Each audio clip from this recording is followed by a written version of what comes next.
All right. Assalamualaikum warahmatullahi wabarakatuh. Welcome back to the class of Kapita Selecta Meeting 10. Today we're going to talk about applied communication, which is a bit different from the last week. Last week we would talk about how the development of technology made an impact on how we communicate towards one another. Now I would like to focus more about what is applied communication. Let me share with you just a moment. Please bear with me of what are the things that we're going to talk about today. Now, in applied communication, we will be talking about issues that happens in a family, issues that happens or communication that happens in an organizations, cases in a non-profit organizations, and also number four is issues or cases that happens um, in a health of communication area. Now, these are the things that we are now dealing in our everyday lives, or the main focus that are now more pronounced than the other ones. First of all, we will talk about what are the issues in the family that concerned us as a communication major. Okay. In family communication, we are trying to look at the relationship or the ways communication is created or is being done or is being used in a family to uh, affect one another, to affect one members to another's.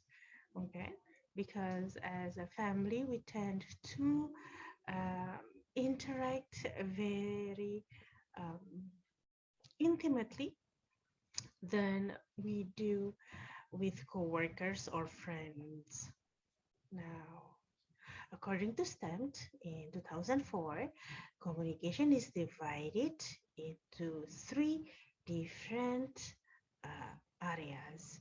Is how we theoretically see how communicate uh, affect or uh, is in a communication relationship. I'm so sorry, in a family relationship, in the context of a family. Also, how if there are misunderstandings or problems are dealt. And number three is how the family communication integrate with education. Because as we know, there is no blue book that help us into understanding our family, such as our grandparents, our fathers, our sisters. We tend to do it instinctively, or maybe according to uh, inputs from other members. But blue books on how to do it, maybe, yeah, right now or in this era, but before it was more that you are expected to know on how to communicate with your family automatically. Okay. Now, one of the main issues that we are now trying to make family communication more productive than before is how we open ourselves. Each member of the family open themselves to one another of their opinions, of their desires, and their problems with the openness. Then we would be able to see the main issue or how to deal with it or how to accept it or maybe how to solve it. Without communication, without that openness, it would be basically almost impossible on how to make the communication into a more developed one.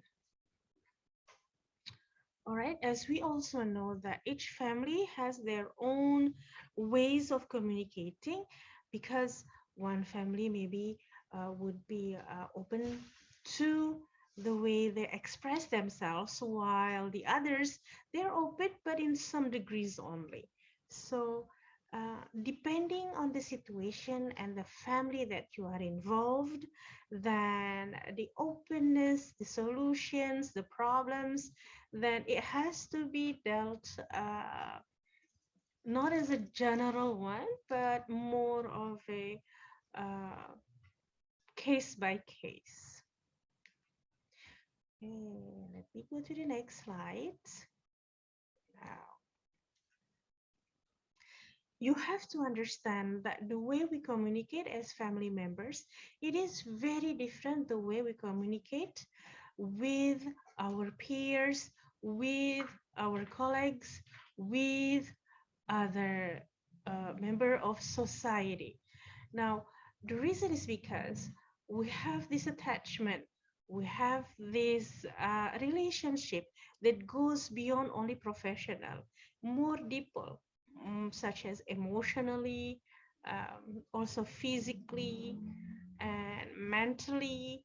And so that's the reason why usually um, the way family communicate differ totally from the way we communicate with our peer members.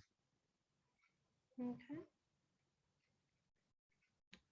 All right. Now, usually, as I told you, in a family, we have these levels of people being involved, those who are older or younger, those who has a more experience, uh, those who have more or less, how do you say it, issues in their lives.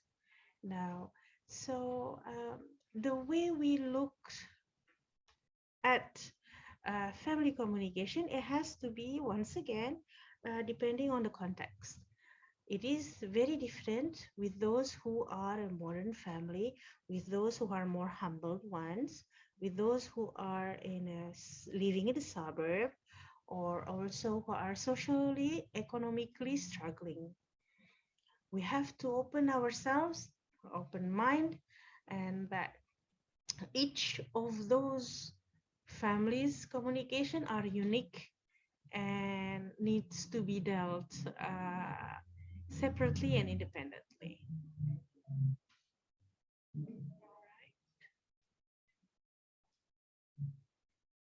Now, as I said before, another example of applied communication is organization communication. Now, in an organization, there are peer members. Yes, it's the same almost as a family members, but in peer members in organization communication, you are dealing with strangers, you are dealing with other people that doesn't correlate you with blood, for example, or with namesake of a family. They are different individuals, different backgrounds, with different ways of looking at things and how to communicate. More or less in organization communication, the peers that comes together, they tend to have this understanding that they come together not as a family but as a member who has the same basic ideas, opinions, or also mission or vision or goals. Now, because of that understanding, um, the members in the organization communication tend to be more professional and to be more mature and to want to have less drama or less conflict as their family communication. Why? Because they want to maintain their professionalism and their integrity.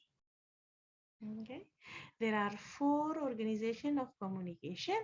It's the organization social. Um, there is also organization of culture, organization that diffusion innovasi, and also organization that deals or focuses on the development.